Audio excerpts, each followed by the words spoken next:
오늘 함께 기도함으로 예배 시작합시다. 하나님, 오늘도 새날 주셔서 감사합니다.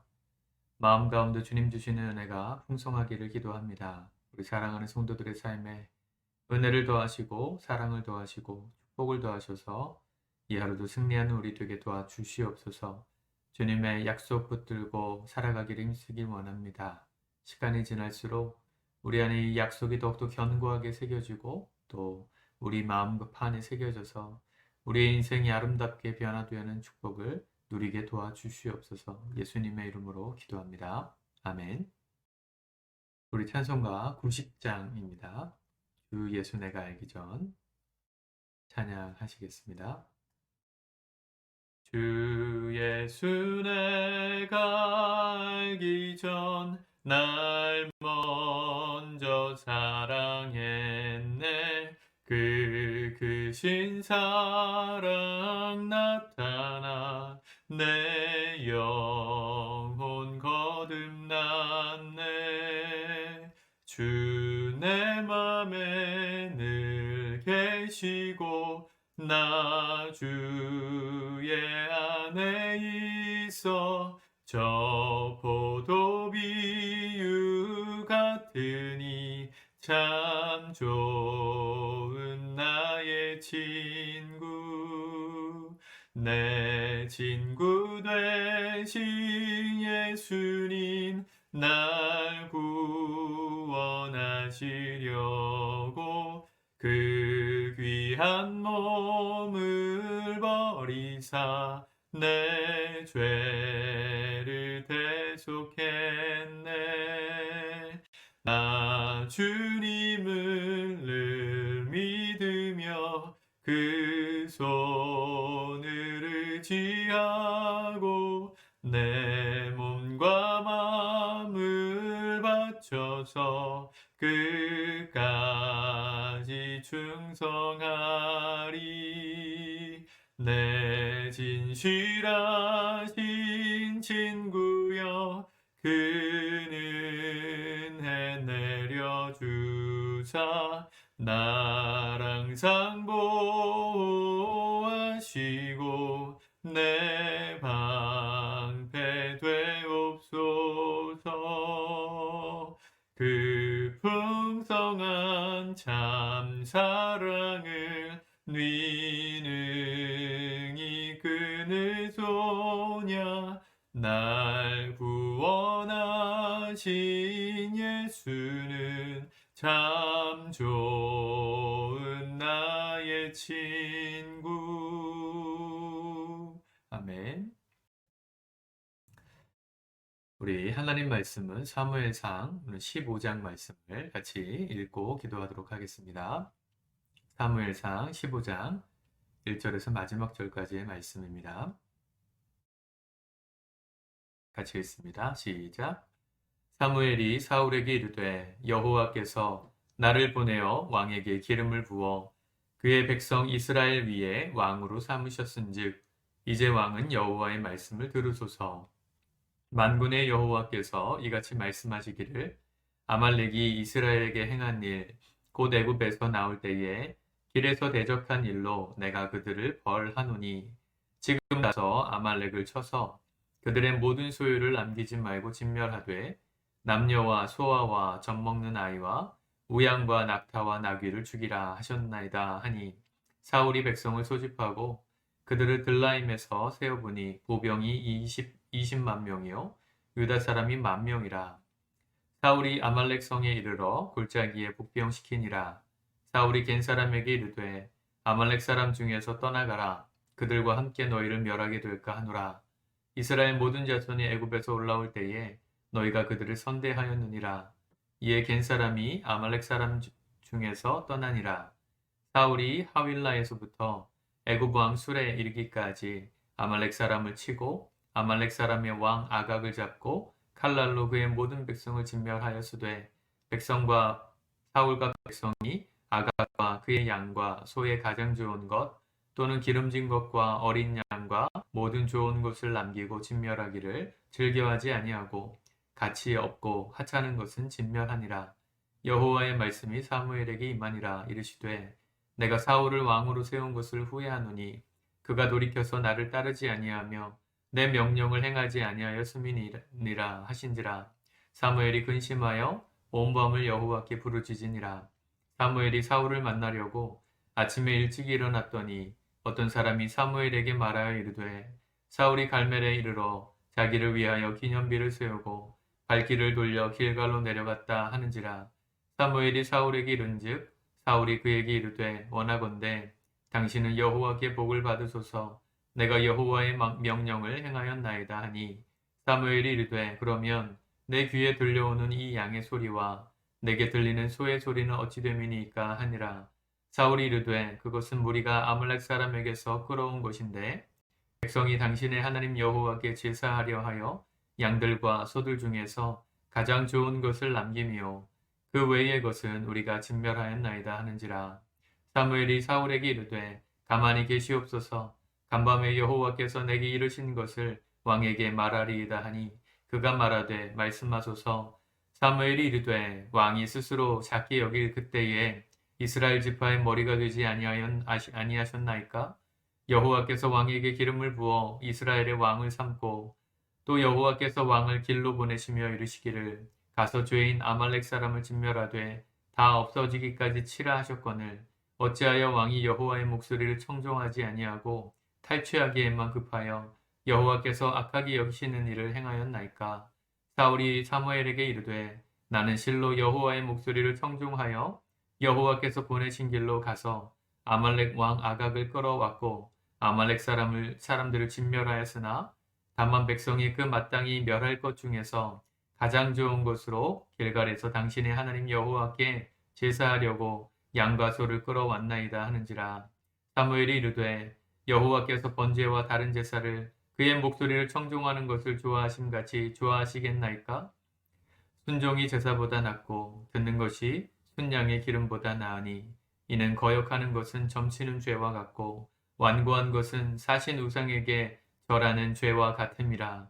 왕이 여호와의 말씀을 버렸으므로 여호와께서도 왕을 버려 왕이 되지 못하게 하셨나이다 하니 사울이 사무엘에게 이르되 내가 범죄하였나이다. 내가 여호와의 명령과 당신의 말씀을 어긴 것은 내가 백성을 두려워하여 그들의 말을 청종하였음이니이다. 청하오니 지금 내 죄를 사하고 나와 함께 돌아가서 나로 하여금 여호와께 경배하게 하소서 하니 사무엘이 사울에게 이르되 나는 왕과 함께 돌아가지 아니하니 이는 왕이 여호와의 말씀을 버렸으므로 여호와께서 왕을 버려 이스라엘의 왕이 되지 못하게 하셨음이니이다 하고 사무엘이 가려고 돌아설 때에 사울이 그의 겉옷자락을 붙잡음에 찢어진지라. 사무엘이 그에게 이르되 여호와께서 오늘 이스라엘 나라를 왕에게서 떼어 왕보다 나은 왕의 이웃에게 주셨나이다. 이스라엘의 지존자는 거짓이나 변개함이 없으시니 그는 사람이 아니시므로 결코 변개하지 않으심이니이다 하니 사울이 이르되 내가 범죄하였을지라도 이제 청하옵나니 내 백성의 장로들 앞과 이스라엘 앞에서 나를 높이사 나와 함께 돌아가서 내가 당신의 하나님 여호와께 경배하게 하소서 하더라. 이에 사무엘이 돌이켜 사울을 따라가매 사울이 여호와께 경배하니라. 사무엘이 이르되 너희는 아말렉 사람의 왕 아각을 내게로 끌어오라 하였더니 아각이 즐거이 오며 이르되 진실로 사망의 괴로움이 지났도다 하니라. 사무엘이 이르되 내 칼이 여인들에게 자식이 없게 한 것 같이 여인 중 내 어미에게 자식이 없으리라 하고 그가 길갈에서 여호와 앞에서 아각을 찍어 쪼개니라. 이에 사무엘은 라마로 갔고 사울은 사울 기브와 자기의 집으로 올라가니라. 사무엘이 죽는 날까지 사울을 다시 가서 보지 아니하였으니 이는 그가 사울을 위하여 슬퍼함이었고 여호와께서는 사울을 이스라엘 왕으로 삼으신 것을 후회하셨더라. 아멘.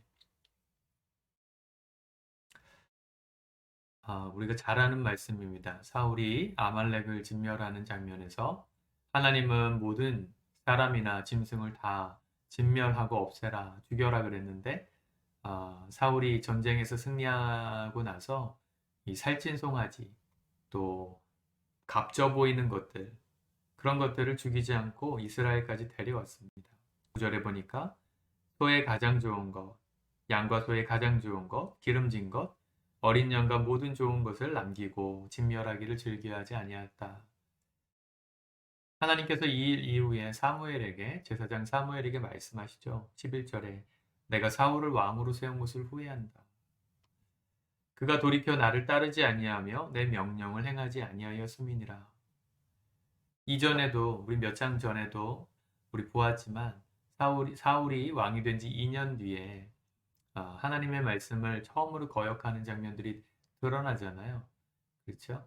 하나님께서 사울을 왕으로 세우신 것을 그때도 후회한다 말씀하셨습니다. 그래서 그로 인하여서 그가 여호와의 말씀을 들었다면 내가 그로 인하여 여호와의 이 왕의 자리를 영구히 지켜주려고 했었는데 그럴 수 없게 된 것에 대해서 하나님 말씀하시죠. 근데 또 한 번의 사건을 통해서 사울이 하나님의 말씀을 거역합니다. 하나님은 오래 참으시는 분이십니다, 사실은. 이러고 나서 실제로 사울의 왕위가 패해졌던 때는 40년 뒤입니다. 사울이 40년을 다스렸습니다. 사실은 생각해보면 하나님께서 오래 참으셨죠. 하나님은 언제나 우리를 책망하시고 또 경고하시지만 그것이 우리가 안 됐으면 해서 하시는 말씀이 아니라 돌아오라고 하시는 채찍 같은 말씀입니다. 맞으면 아프죠. 그렇죠. 너 잘못했어. 그렇게 하면 안 돼. 라고 말하면 아이들은 다 싫어합니다. 울죠. 내가 왜 잘못한 건가? 내가 하고 싶은 대로 하는 게 좋은 거 아닌가? 이런 생각을 합니다. 하나님께서 우리를 징계하실 때도 우린 똑같이 생각해요. 하나님 왜 내 마음대로 못 살게 왜 이렇게 자유를 박탈하십니까? 왜 하나님 마음대로만 살아야 합니까? 하나님 부당합니다. 라고 말하죠. 이 요즘 시대 사람들이 어떻습니까? 하나님을 본인들이 하나님보다 더 선하다고 생각하는 분들이 꽤 많은 것 같아요. 그죠? 요즘 뭐 동성애 차별금지법 뭐 오래된 얘기지만 한참 또 통과되냐 마냐 뭐 이런 것 때문에 얘기가 많죠. 동성애자들에 대한 인권을 존중하는 건 맞지만 성경은 뭐라고 말합니까? 동성애는 죄라고 말합니다. 이렇게 얘기하니까 하나님 참 부당하다. 어떻게 남자와 여자끼리만 사랑해야 그게 옳다고 하는가? 남자가 남자를, 여자가 여자를 사랑할 수 있는 감정이 생기는 그거를 왜 굳이 나쁘다고만 말해야 하는가? 하나님 참 옹졸하시다. 그렇게 생각하는 사람들이 많죠. 기독교가 폐쇄적이다. 여러분, 우리가 하나님 앞에서 악을 행하는 것도 죄입니다. 우리가 하나님 보실 때 뭐 미워하고 거짓말하고 음란하고 이런 것들이 다 죄예요. 근데 하나님 보시기에 더 나쁜 죄는 뭐냐면 하나님보다 인간이 더 선해지려고 하는 것입니다. 하나님께서 악이다, 죄다, 동생에는 죄다 말씀하셨는데요. 인간이 하나님보다 더 선해져 가지고 하나님 어떻게 그렇게 옹졸하십니까? 다 사랑해야지, 다 이해해야지 라고 말하는 하나님보다 더 선해지려는 그 경향성, 그게 사실은 우리가 하나님 앞에 악을 행하는 것보다 더 무서운 죄입니다. 물론 하나님 안 믿는 분들이야 뭐 다 상관없다 생각하고 살겠지만 하나님을 믿는 우리가 하나님의 기준에서 생각할 줄 알아야 합니다. 성도들도 가끔씩 하나님은 옹졸하다고 생각할 때가 있어요. 왜 하나님 이렇게 답답하실까? 이 사울이 오늘 지금 핑계댈 때 뭐라고 얘기해요? 하나님께 제사 드리려고 갖고 온 제물들입니다. 최상품을 내가 구별해서 갖고 왔습니다. 이런 얘기를 하잖아요. 굉장히 유두리 있어 보이지 않습니까? 뭔가 좀 나이스하게 일을 처리한 것 같잖아요. 하나님 왜 그걸 싫어하실까? 그걸 싫어하신 게 아니에요. 하나님은 하나님의 역할을 하실 때 가장 하나님다워지시는 것입니다. 하나님보다 더 선해지려는 노력을 버리십시오. 성경의 가치관이 나의 가치관과 부딪힐 때, 하나님의 말씀이 내 생각과 부딪힐 때, 여러분, 그때 고민 없이 내 생각을 내려놓으실 수 있어야 합니다. 그게 하나님께서 기뻐하시는 삶이에요. 인간은 근데 본성적으로 그러고 싶지 않아요. 그죠? 염소의 머리에 뿔을 잡으면 살려주세요 그러는 게 아니라 뿔로 머리를 들이밀면서 들이받죠. 인간이 그래요. 에덴 동산에서 그렇지 않습니까? 왜 하나님이 이 선악과 하나만큼 먹지 못하게 했을까? 다른 의도가 있지 않을까? 그 하나님을 의심하고 하나님이 가장 좋은 것으로 우리에게 주셨다는 걸 의심하고 그 하나님께 반역하여 나머지 다 누릴 수 있었는데 그 누릴 수 없었던 한 가지를 범하고 마잖아요. 그게 인간의 마음입니다. 하나님보다 내가 더 똑똑해지려는 것, 더 선하다고 여기는 것, 그게 더 나쁜 죄라는 걸 오늘 말씀도 보여주는 것이죠. 하나님께 제사를 드리는 걸 더 기뻐하실까요? 아니면 그분의 말씀대로 사는 걸 기뻐하실까요? 사무엘이 오는 그 얘기를 하는 것입니다. 그죠? 내가 제사 드리려고 갖고 왔습니다. 그랬더니만 22절엔 뭐라 그래요? 여호와께서 번제와 다른 제사를 그의 목소리를 듣는 것보다 더 좋아하시겠습니까? 이렇게 말하죠. 그렇죠. 순종이 제사보다 낫고 듣는 것이 순양의 기름보다 낫다 그랬습니다. 잘하는 말씀이죠. 자녀를 길러보신 분들은 다 압니다. 자녀가 부모에게 가장 기쁨을 주는 순간은 뭘 줘서 부모를 위해서 무엇인가를 주어서 기쁜 게 아니에요. 부모의 말대로 순종하는 자녀를 볼 때, 바르게 커가는 자녀들을 볼 때, 부모의 말에 거역하지 않을 때 부모는 제일 행복해요. 밥 먹자, 밥 먹고, 옷 입자, 옷 입고, 잠을 자자, 잘 수 있고. 물론 그런 아이는 거의 없지만 부모는요, 자녀가 뭘 줘가지고 행복하지 않아요. 목소리를 들을 때, 부모의 의도를 알 때, 그 의도대로 노력할 때. 하나님도 그렇습니다. 그분의 말씀대로 우리가 몸부림치면서 따라가려고 할 때, 내 이성적인 상식으로는 이해가 안 되고 부딪힐 때 하나님의 생각을 옳다 여기고 내 것을 포기할 때, 그때 하나님은 우리에게 가장 좋은 신앙의 형태를 가졌다 인정해 주시는 사람이 되는 겁니다. 오늘 사울의 그 죄가, 그렇게 인간적으로 현명하게 행한 것 같은 그 죄가 23절에 뭐라고 말씀하십니까? 하나님 말씀을 거역하는 것은 점을 치는 죄와 같다. 점 보러 다니시는 분들 계십니까? 무서운 죄입니다, 사실. 재미삼아 한다고요? 아이, 하나님 이 정도도 이해 못하십니까? 라고 말씀하지 마세요. 하나님은 가장 싫어하시는 게 거짓신을 섬기는 것입니다. 완고한 것, 하나님 말씀 듣지 않는 걸 말하죠. 우상에게 절하는 죄와 같다. 점치는 거나 우상에게 절하는 거나 하나님이 제일 싫어하는 것입니다. 그래서 성경에서 모든 것을 항상 말씀하시는 죄의 목록의 첫 번째가 우상 앞에 절하지 말라는 거예요. 하나님 위에 다른 신을 섬기지 말아라. 심지어 나라는, 내 자아라는 신도 섬기지 말아야 한다. 우리가 하나님의 목소리를 들었으면 좋겠습니다. 오늘 하루 주님이 주시는 어떤 음성이든 주님께서 내게 원하시는 그 음성을 들을 때 거역하지 마십시오. 완고하게 마음을 굳게 닫고 안 들어야지. 하나님 꽉 막히셨어. 이렇게 생각하지 맙시다. 그러면 깨달아요. 아, 하나님 왜 이렇게 인도하셨구나. 왜 이렇게 하라고 말씀하셨는지를 깨닫게 돼요. 순종하면 알게 돼요. 오늘 그런 순종의 은혜가 우리 성도님들의 삶 가운데 풍성하기를 기도합니다. 함께 기도합시다. 하나님, 우리에게 주시는 어떤 말씀이든지 귀를 열고 들을 수 있는 순종의 마음이 있기를 원합니다.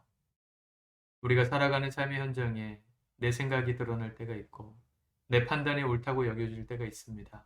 다행히도 주님의 생각과 우리의 생각이 일치한다면 문제가 없겠지만 하나님의 생각과 우리의 생각이 부딪힐 때 겸손하게 우리의 생각을 주앞에 내려놓을 줄 아는, 그래서 주의 목소리를 듣고 그 음성대로 순종할 줄 아는 주님 기뻐하시는 인생들로 살아가게 오늘 하루 도와주시옵소서. 예수님의 이름으로 감사하며 기도드립니다.